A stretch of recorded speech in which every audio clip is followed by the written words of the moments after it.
Vamos lá? Boa tarde a todos. Nós vamos estar começando novamente aí, retomando a leitura. Vamos estar junto aí. Estamos aí iniciando, né? Na verdade, ontem foi iniciado o capítulo de Atos. Foi lido já os 3 primeiros capítulos e nós vamos lá. Atos, nós estamos vendo o que Deus começa ali mover através da vida dos apóstolos, dos discípulos do Senhor Jesus, né? A gente vai vendo ali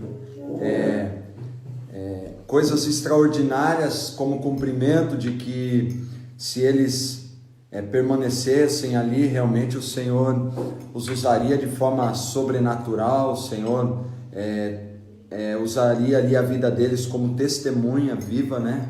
Então nós vamos nos deparar com essa propagação do Evangelho a níveis ali extraordinários, rompendo barreiras, indo a outros lugares, a outras cidades, tocando pessoas. Vamos ver também algumas personagens ali, né? Alguns personagens ali, Estevão, vamos ver o próprio Paulo, né? Que sendo Saulo, depois de uma experiência sobrenatural ali, tem essa mudança na vida dele.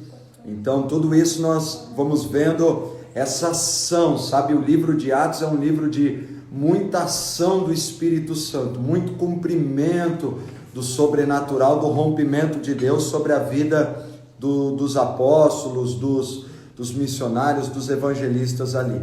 Então vamos lá, capítulo 4 de Atos.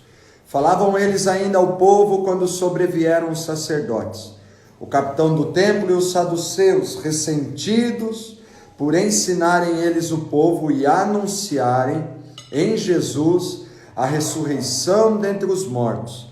E os prenderam, recolhendo-os ao cárcere até ao dia seguinte, pois já era tarde. Muitos, porém, dos que ouviram a palavra, aceitaram, subindo o número de homens a quase 5.000. No dia seguinte, reuniram-se em Jerusalém as autoridades, os anciãos e os escribas, com o sumo sacerdote Anás, Caifás, João, Alexandre e todos os que eram da linhagem do sumo sacerdote. E pondo-os perante eles, os arguíram: com que poder ou em nome de quem fizestes isto? Então Pedro, cheio do Espírito Santo, lhes disse: autoridades do povo e anciãos, visto que hoje somos interrogados a propósito do benefício feito a um homem enfermo e do modo por que foi curado, tomai conhecimento, vós todos e todo o povo de Israel, de que em nome de Jesus Cristo, o Nazareno, a quem vós crucificastes e a quem Deus ressuscitou dentre os mortos, sim, em seu nome é que está curado perante vós. Este Jesus é pedra rejeitada por vós, os construtores, a qual se tornou a pedra angular. Não há salvação em nenhum outro, porque abaixo do céu não existe nenhum outro nome, dado entre os homens, pelo qual importa que sejamos salvos. Ao verem a intrepidez de Pedro e João, sabendo que eram homens iletrados e incultos, admiraram-se, reconheceram que haviam eles estado com Jesus. Vendo com eles o homem que fora curado, nada tinham que dizer em contrário. E mandando-os sair do sinédrio, consultavam entre si, dizendo: que faremos com estes homens?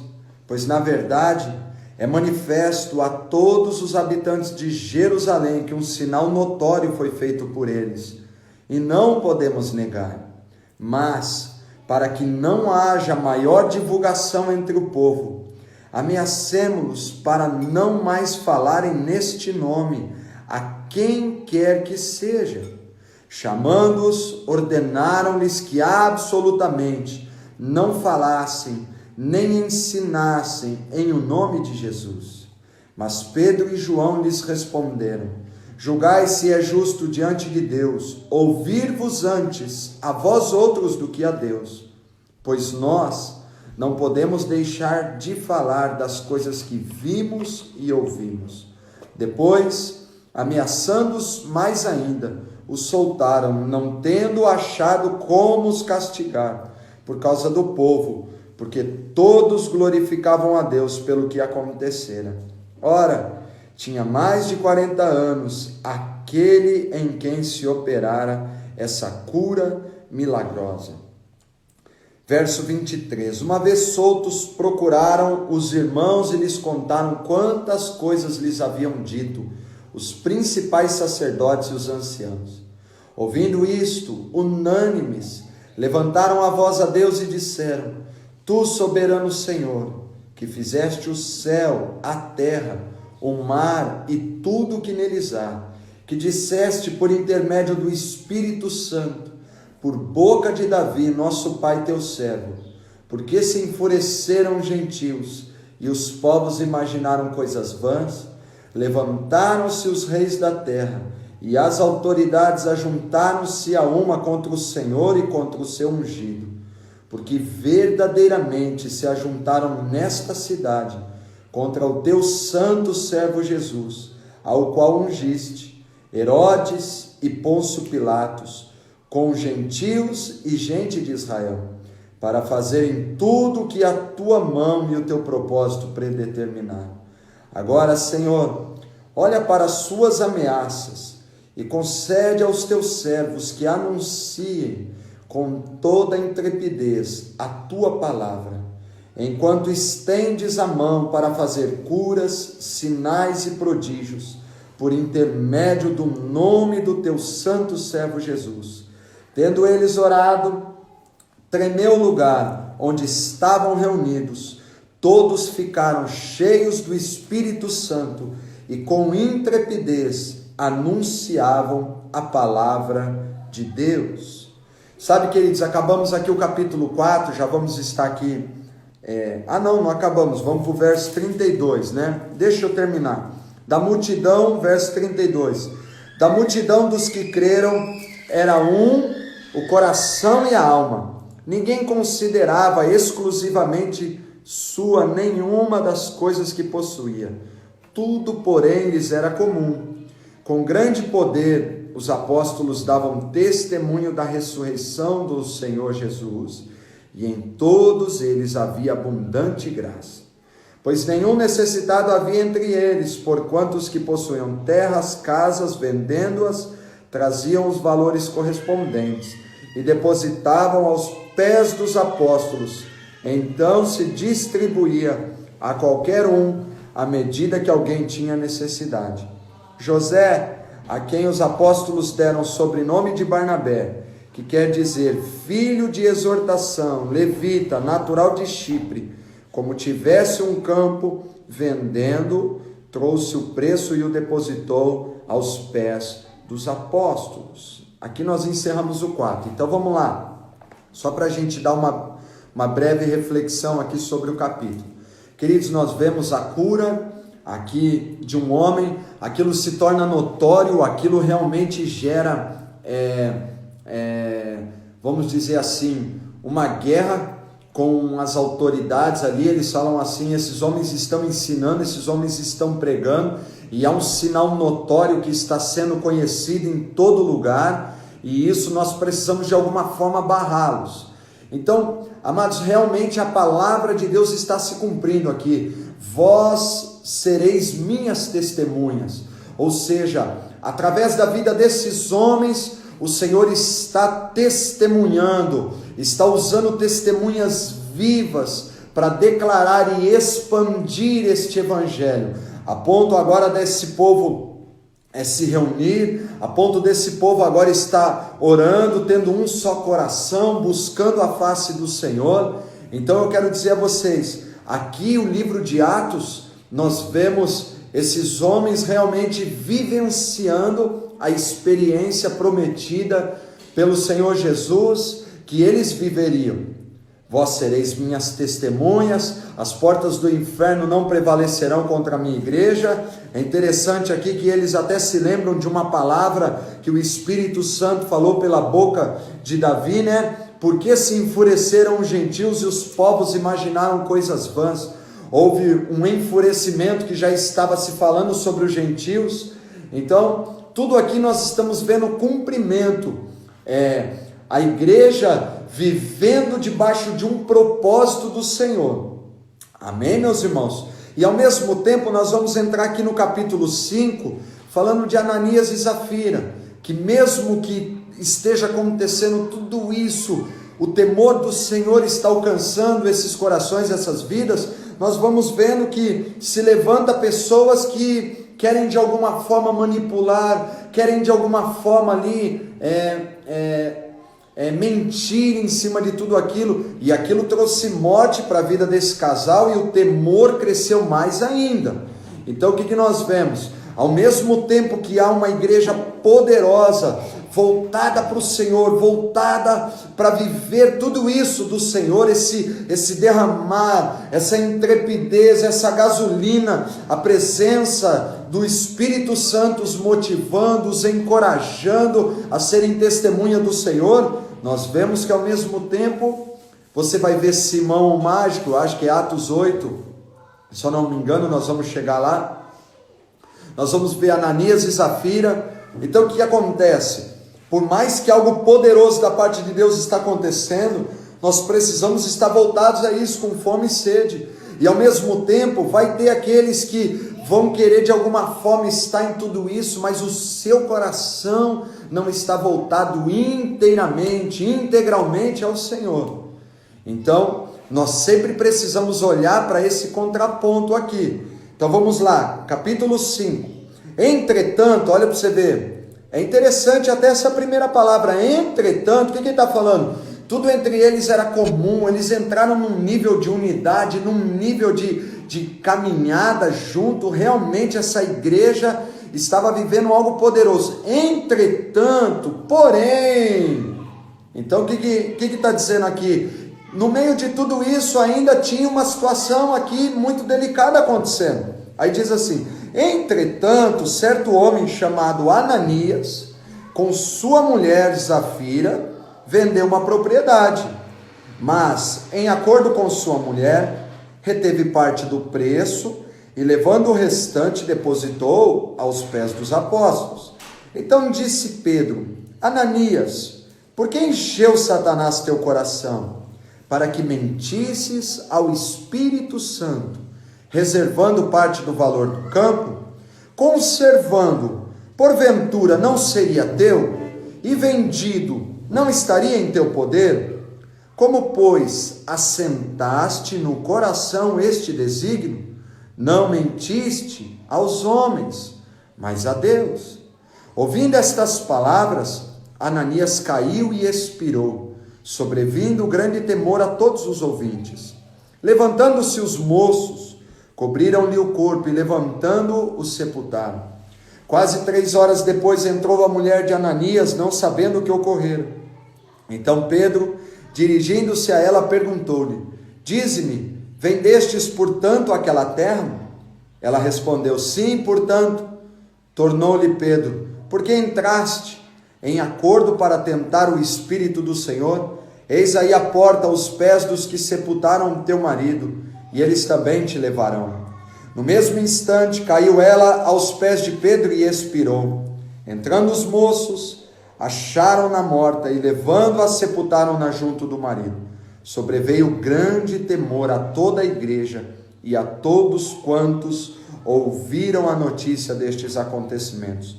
Muitos sinais e prodígios eram feitos entre o povo pelas mãos dos apóstolos.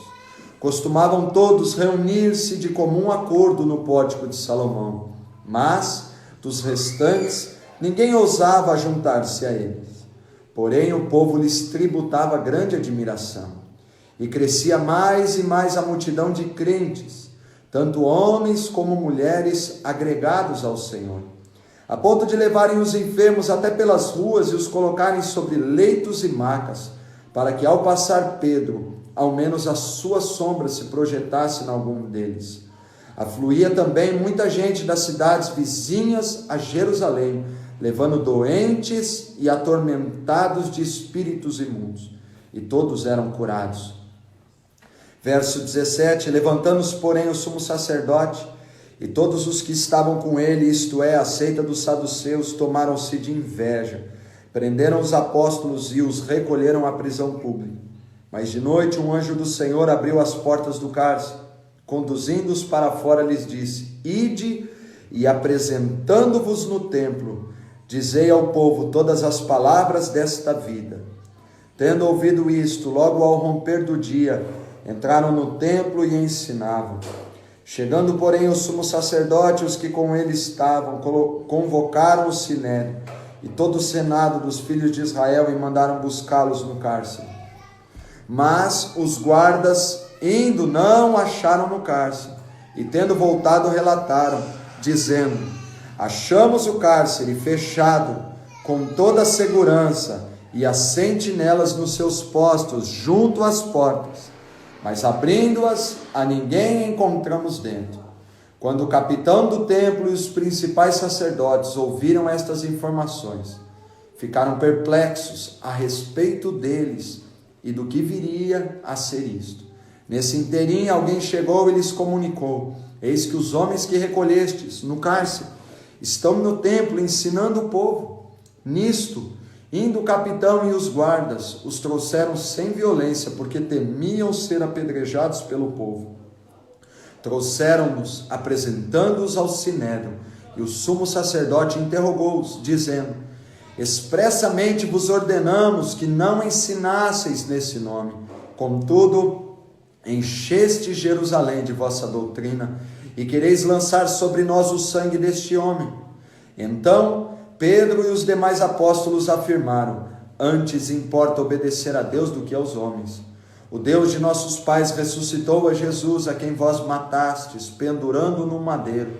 Deus, porém, com a sua destra o exaltou a príncipe salvador, a fim de conceder a Israel o arrependimento e a remissão de pecados. Ora, nós somos testemunhas destes fatos, e bem assim o Espírito Santo que Deus outorgou aos que lhe obedecem.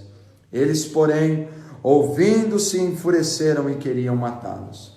Mas levantando-se no sinédrio, um fariseu chamado Gamaliel, mestre da lei, acatado por todo o povo, mandou retirar os homens por um pouco. E lhes disse: israelitas, atentai bem no que ides fazer a estes homens, porque antes destes dias se levantou Teudas, insinuando ser ele alguma coisa, ao qual se agregaram cerca de 400 homens, mas ele foi morto, e todos quantos lhe prestavam obediência se dispersaram e deram em nada. Depois desse, levantou-se Judas o Galileu, nos dias do recenseamento, levou muitos consigo. Também este pereceu, e todos quantos lhe obedeciam foram dispersos.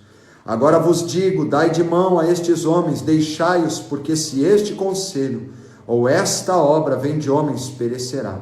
Mas se é de Deus, não podereis destruí-los, mas para que não sejais, porventura, achados lutando contra Deus, e concordaram com ele. Versos 40. Chamando os apóstolos, açoitaram-nos, e ordenando-lhes que não falassem em o nome de Jesus, os soltaram. E eles se retiraram do sinédrio, regozijando-se por terem sido considerados dignos de sofrer afrontas por esse nome. E todos os dias no templo e de casa em casa não cessavam de ensinar e de pregar Jesus o Cristo. Finalizamos aqui o capítulo 5.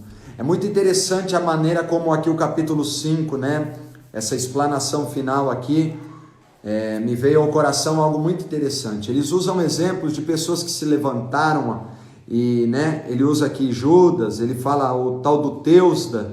Esses homens criaram ali uma seita, e pessoas se achegaram ali para serem participantes ali, seguidores dessa seita. Só que quando esses homens morreram, o que aconteceu? Isso se perdeu, E aquele sumo sacerdote estava dizendo assim: se isso for de Deus, vocês podem fazer de tudo para parar, ninguém vai conseguir parar esses homens, porque eles estavam ali falando de aprisionar, de tentar parar os apóstolos de pregarem, de irem no nome de Jesus, de prosseguirem diante daquele mandamento que o Senhor tinha dado. E aqui o que nós vemos, querido? A obra de Deus, se ela dependesse de homens, ela já teria acabado. Mas nós sabemos que é homens rendidos ao próprio Deus, ao próprio Espírito Santo. Se isso é de Deus, o que vai acontecer? Queridos, nós podemos passar por um momento difícil ali na nossa vida, ou um momento difícil como igreja, como agora muitos estão percebendo, mas eu vou te falar, o que é de Deus nada vai poder parar. O que é de Deus, querido, o Espírito Santo vai conduzir, o Espírito Santo vai mover, e nós precisamos ter o nosso coração voltado para isso. Então seja, sei lá, se levante autoridade, se levante isso, se levante aquilo, deixa eu te dizer, nós sabemos, podemos ficar tristes, podemos de repente olhar de maneira natural para as coisas, mas em tudo eu vou te falar, queridos, os planos de Deus para a sua vida, os planos de Deus para a sua casa, a sua família, para esta cidade, para essa nação, para as nações da terra, não é os planos de um homem, mas são os planos de Deus. E nós precisamos estar firmados nisso. A própria palavra de Deus, ela é viva ao trazer isto. Entende? O que Deus prometeu, Ele vai cumprir. E Ele vai estar se movendo em razão do cumprimento de tudo isso.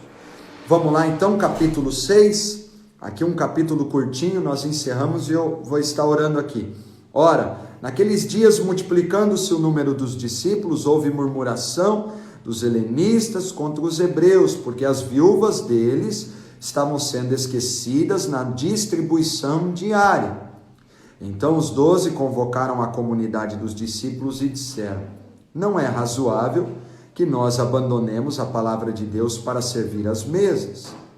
Mas, irmãos, escolhei dentre vós 7 homens de boa reputação, cheios do Espírito e de sabedoria, aos quais encarregaremos deste serviço.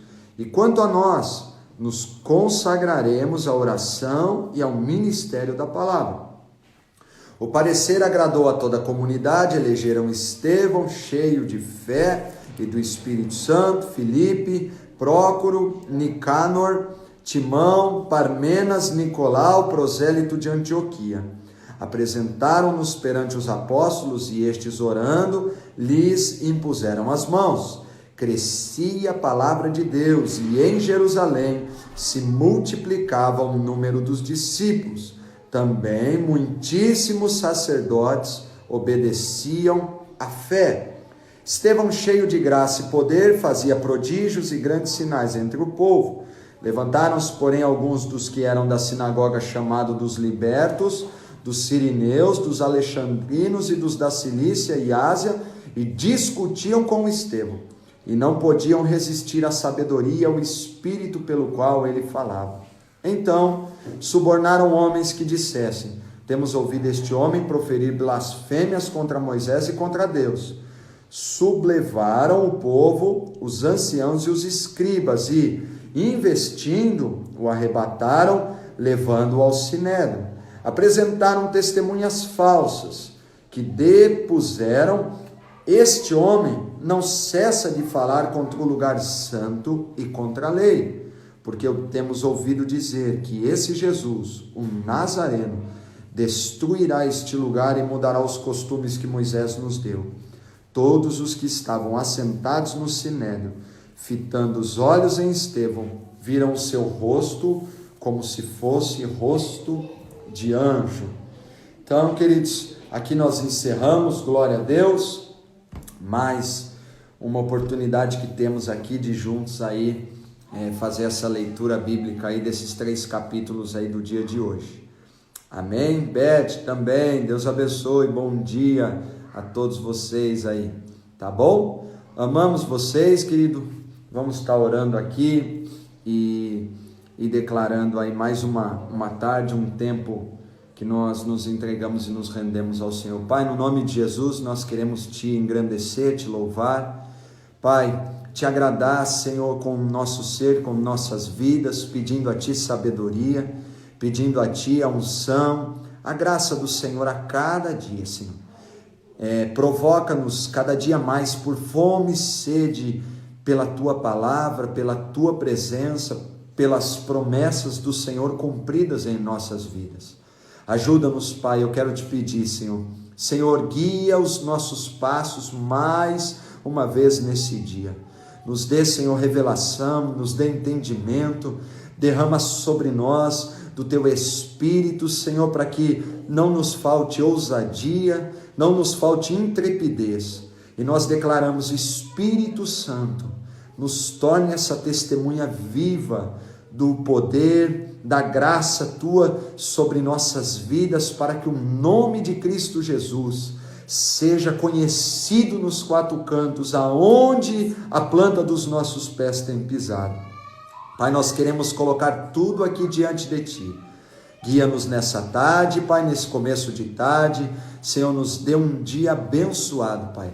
Ajuda cada um aqui, Senhor, no trabalho, livra-os de todo mal. Senhor, nós consagramos tudo ao Senhor. Colocamos a cidade de Paranaguá, Senhor, as autoridades, tudo diante de Ti.